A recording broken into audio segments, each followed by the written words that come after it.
가구는 정말 중요하다고 생각을 해요. 가구라는 거는 가격의 스펙트럼이 너무나 다양하기 때문에 이거는 정말 판단과 선택의 문제라고 생각을 해요. 근데 이제 그런 것들은 기준을 잡으시면 좋아요. 내가 가구의 톤을 어떻게 잡을 것이냐. 나는 따뜻한 나무 재질로 모든 가구를 맞출 거야. 아니야, 나는 조금 외부에서 보이는 자재 자체가 좀 독특했으면 좋겠어. 예를 들면 나는 가구에 뭔가 타일이라던가 어떤 형태의 소품이 들어가가지고 독특했으면 좋겠어. 아니면 최근에는 철제가 이제 병합된 가구 형태들도 많죠. 예를 들면 상판은 나무지만 다리는 철제라거나, 이제 의자 같은 경우도 이제 각 쪽은 각이나 다리 쪽은 철제지만 뭐 이제 등 되어 있는 이제 판이나 이제 윗판은 나무거나, 혹은 천과 이제 병합된 경우도 많을 테고요. 그런 거에 대해서 큰 틀에서는 방향을 정한 다음에 그 방향을 정한 상태에서 을지로 등의 가구 거리를 돌아다니면서 그 내가 정한 방향에서 어떤 가구나 어떤 테이블에 어떤 가구의 이제 작품들이 좋은지를 좀 찾아보시면 좀 좁혀가는 데 좀 효율적이 될 수가 있을 것 같아요. 그래서 그런 것들 좀 필요하고, 근데 역시나 이제 오프라인 매장에서 쭉 둘러본 다음에 온라인으로 가격을 비교 검색해가지고 선택하시는 것도 분명히 이제 진행해야 될 과정일 것 같고요. 그리고 또 하나, 만약에 이제 이런 분들이 있어요. 나는 그냥 그 가구는 조금 무난한 걸 사고 싶어. 좀 사람들이 많이 쓸 법한 무난한 가구를 사되 거기에 대해서 큰 돈을 들이고 싶지 않아. 다만 나는 이 포인트를 다른 뭐 조명이라던가 소품으로 주겠어. 혹은 이런 분들도 계세요. 아직은 내가 너무 비싸고 좋은 가구를 쓸 이유는 없는 것 같아. 조금 가게를 하면서 돈을 번 다음에 그때 공간에 맞는 조금 좋은 가구를 사겠어. 이렇게 선택하시는 분들은 황학동 중앙시장 이런 데 가시면 중고 가구를 파는 곳들이 굉장히 많습니다. 그래서 그런 데 가서 이제 원하는 디자인을 보여주시면서 재고가 있는지 수량이 있는지 파악하신 다음에 거기서 저렴하게 구한 다음 부분 리폼을 하거나 보완을 하면서 사용을 하시다가 나중에 바꾸시는 것도 경제적으로 큰 도움이 되지 않을까라고 생각을 해봅니다.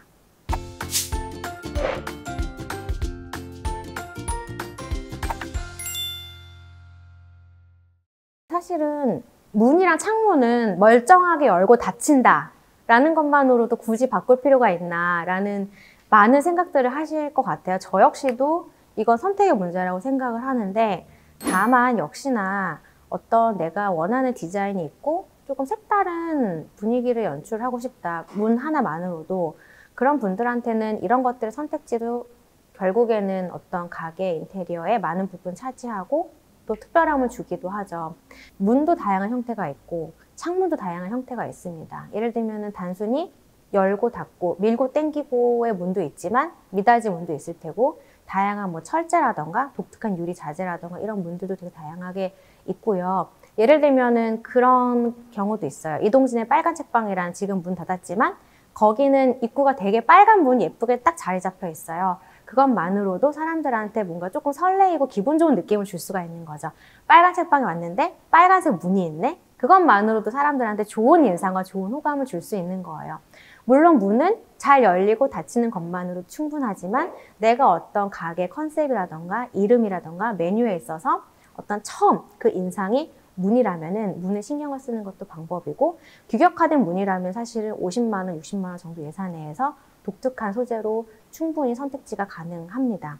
또한 폴딩 도어 같은 경우에도 역시 같은 개념이에요. 창문은 잘 열리고 닫히면 되지 뭐 그칠 수도 있지만, 예를 들면 폴딩 도어를 선택한다고 했을 때 폴딩 도어는 창이 100% 개방된다는 장점이 있습니다. 그렇게 됐을 때 100% 개방이 됐을 때 봄이라던가 가을이라던가 이 공간은 그랬을 때 이 개방감을 손님들로 하여금 좋은 인상을 줄 수 있어. 손님들이 더 많이 오게 할 수 있는 요소가 될 수 있어. 한다면 선택할 수 있는 부분이고요. 그리고 창문 같은 경우에도 뭐 예를 들면은 굉장히 다양한 형태의 창문들이 있어요. 이렇게 쑥 이렇게 올라가는 한 번에 탁 열리는 창문도 있고, 그 다음에 이렇게 양문형으로 이렇게 오픈되는 또 그런 식의 개방 창문도 있을 거예요. 꼭 폴딩 도어만이 이제 정답은 아니고요. 본인이 원하는 창문의 형태가 내가 이 창을 고객들이 어떻게 사용했으면 좋겠는가에 따라서 디자인을 좀 고민해 보신다면 다양한 선택지로도 활용하실 수가 있습니다. 다만 창문의 경우에는 폴딩 도어도 그렇지만 문에 비해서는 가격대가 조금 높은 편이에요. 그래서 이제 폴딩도어 같은 경우에는 이제 가로 한 3m, 세로 1.5m 정도에 되는 공간 기준이라면은 한 150만 원 정도의 비용이 들어가거든요. 그럼 150만 원이라는 비용이 과연 투자할 만한 가치가 있는 것인가에 대해 잘 생각을 해보셔야 되고, 그 다음에 다른 좀 독특한 형태 창문의 경우에는 프레임부터 금속으로 작업을 해야 되는 상황이 발생할 수도 있습니다. 그렇게 될 경우에는 뭐 200만 원, 300만 원까지 예산이 올라갈 수가 있으니 과연 이렇게 하는 디자인의 선택이 이 공간에 얼마만큼의 큰 영향을 미칠 것인가에 대해서 먼저 충분히 고민을 하신 다음에 선택을 하시면은 이제 가게 공간이라던가 인테리어에 이제 큰 도움이 되실 거고요. 근데 예를 들면 그런 건 있을 것 같아요. 내가 하는 공간이 음식이 중요한 곳이다. 뭐 예를 들면 빵일 수도 있고 디저트일 수도 있고 혹은 그냥 일반적인 그냥 음식일 수도 있는데, 그런 경우에는 사실은 외부에서 어떤 먼지라던가 벌레에 좀 민감할 수가 있잖아요. 그런 분들 같은 경우에 사실은 개방감이라는 게 별로 도움이 안 될 수도 있어요. 인테리어적으로 아무리 예쁘다고 하더라도.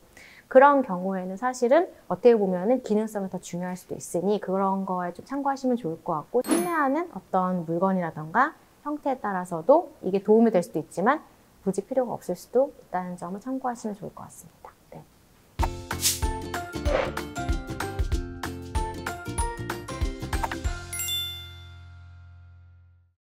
저는 이게 이 공간의 아이덴티티를 딱 결정하는 가장 중요한 요소라고 생각을 해요. 사실은 가구나 조명이 어떤 공간의 분위기, 편안함, 혹은 굉장히 기분 좋음, 이런 것들 연출하기에 가장 좋은 두 축이지만 이 공간이 그 공간이야, 누군가의 가게야 라는 것들을 확 인지해 줄 수 있는 가장 좋은 요소가 원포인트 스타일링이라고 생각을 하거든요. 물론 원포인트 스타일링은 본인의 취향과 관심사에 따라서 정할 수는 있지만, 다만 공간이 허전하니까 비어있기 때문에 뭔가 채우고자 하는 게 아니라 그거 자체가 하나의, 제가 이제 어쨌든 갤러리의 큐레이터로서 기획을 하고 어떤 것들을 이제 선보여야 되는 거죠.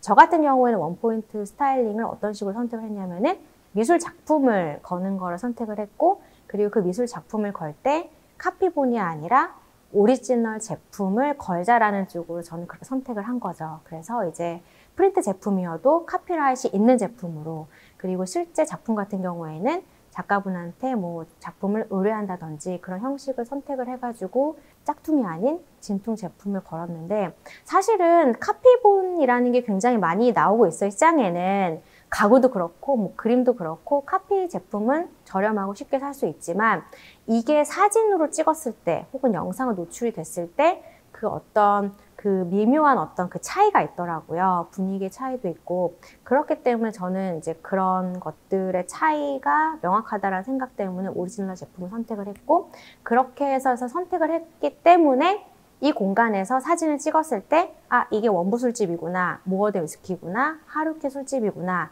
라는 저만의 공간에 대한 어떤 아이덴티티가 생긴 것 같아요. 사진을 찍었을 때 이 사진을 찍은 장소가 이 공간이라는 말을 하지 않아도, 어떤 방송에서 이 공간 노출되지 않아도 알 수 있는 것들은 그 스타일링에서 찾을 수가 있는 거죠. 만약에 뭐 어떤 분은 나는 그릇에 관심이 있어, 나는 식물에 관심이 있어 라고 한다면은 인테리어를 고민하는 초창기 단계부터 나의 취향과 관심사가 어떻게 하면 여기 하나의 스타일링이 될 수 있을까, 나만의 큐레이션이 될 수 있을까를 고려한다면은 그 공간에 대한 아이덴티티, 이거는 누구누구누구의 가게야 라는 것들에 대해 되게 명확한 그런 것들을 잘 보여줄 수 있는 되게 좋은 소재가 되지 않을까라고 생각을 합니다.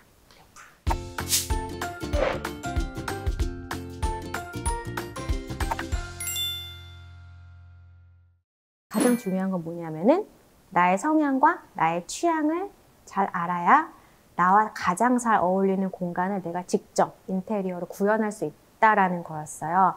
그거는 정말 되게 크고 작은 여러 가지 부분에서 고려를 해보셔야 되는데, 예를 들면은 수납, 나는 정리정돈을 잘하는 사람인가, 정리정돈을 잘 못하는 사람인가, 잘 버리는 사람인가, 버리지 못하는 사람인가, 이거에 따라서도 이제 수납을 할 수 있는 공간의 양을 정할 수가 있는 거죠. 근데 이게 중요한 이유는 뭐냐면 다 모든 것들은 비용과 연결이 돼요. 수납을 많이 해야 돼, 수납 공간을 많이 만들어야 돼. 그러면 들어가는 자재값도 비싸질 테고 일하는 분들의 인건비도 높아지겠죠.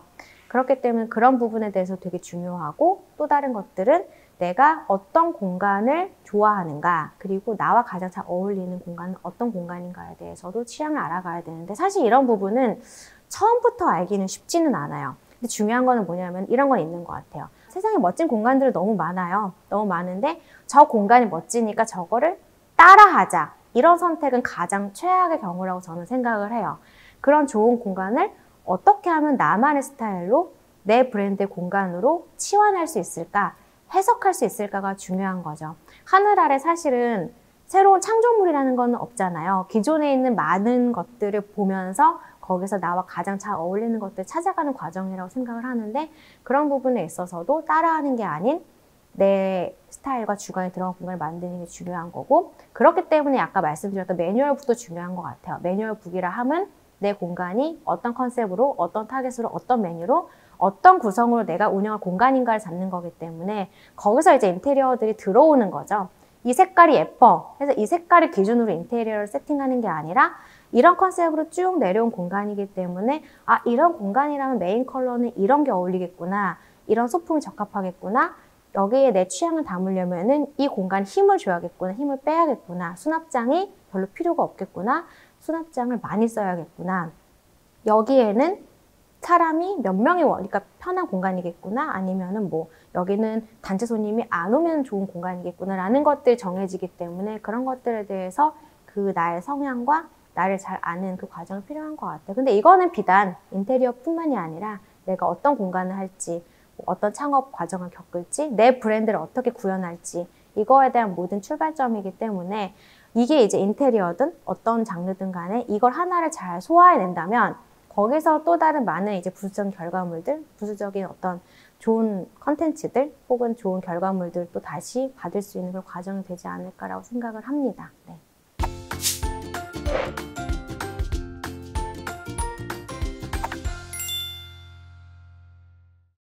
사실은 아무리 셀프 인테리어라고 하더라도 인테리어라고 하면 돈이 많이 들어요. 근데 이제 인테리어에 쓰는 비용은 크게 두 가지인데 인건비랑 자재비. 네.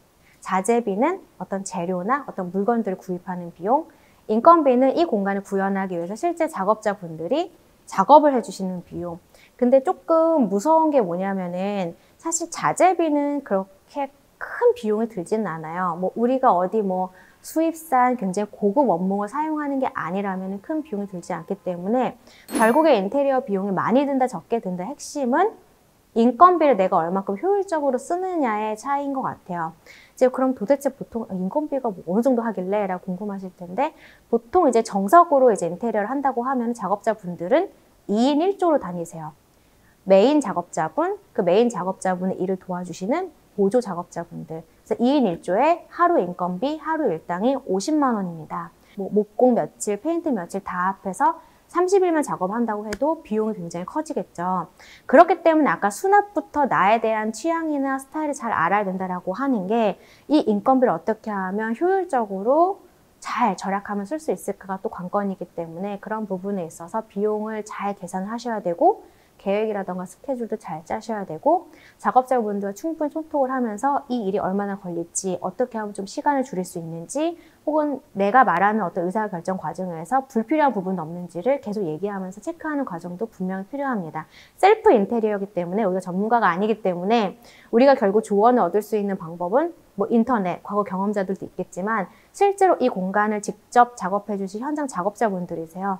이런 분들과 끊임없이 소통을 하면서 물론 소통이 쉽지는 않지만 많은 것들을 배우고 알아야 돼요. 그러면서 그 과정에서 잘 선택을 하는 것도 중요하고요. 그래서 인건비를 잘 활용을 하고 잘 줄이면서 나만의 공간을 셀프 인테리어를 잘 구축하는 그렇게 하게 된다면은 저의 지금까지 공간들, 10평대 공간들을 준비함에 있어서 전체 예산이 모든 인테리어, 심지어 뭐 초기, 주류비, 식자재비, 집기비 모든 비용을 합해서 2천만 원을 넘겼던 적이 한 번도 없었거든요. 근데 만약 이거를 인테리어 전문 회사에 부탁을 했다면 3천만 원, 4천만 원 정도 그 정도 비용이 들었을 것 같아요. 근데 1천만 원, 2천만 원 줄인 것도 당연히 좋지만 이렇게 한번 함으로써 인테리어에 대한 전반적인 과정도 공부할 수 있고 배울 수도 있고 나중에 내가 혹 너무 가게가 잘 돼서 2호점, 3호점은 인테리어 회사에 부탁을 하더라도 요청을 하더라도 이 견적이 과한 견적인지 아닌지를 판단할 수 있는 기준점이 될 테니까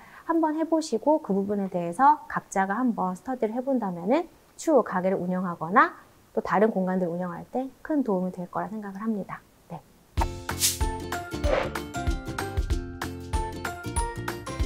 사실은 뭐든지 안 해본 걸 개척해 간다는 거는 정말 쉽지 않은 것 같아요. 결국에는 이제 인테리어라는 거는 그래도 내가 한 만큼의 결과물이 눈으로 보는 과정이잖아요. 그거에 대해서 과정은 힘들어도 결과에 느끼는 어떤 행복감과 희열이 있더라고요. 희열이 있기 때문에 그 부분을 이제 남한테 맡기는 게 아니라 내가 한번 해본다면은 좀 느끼는 바가 다를 것 같아요. 그래서 한번 시도해 보시면 좋을 것 같고, 특히나 불황이나 요즘 같은 시대에는 좀 넉넉하더라도 혹시 모를 상황에 대비해 아끼는 게 또 이제 방법이잖아요. 그런 분들께는 한 번쯤 시도해 보시라고 권하고 싶습니다. 화이팅!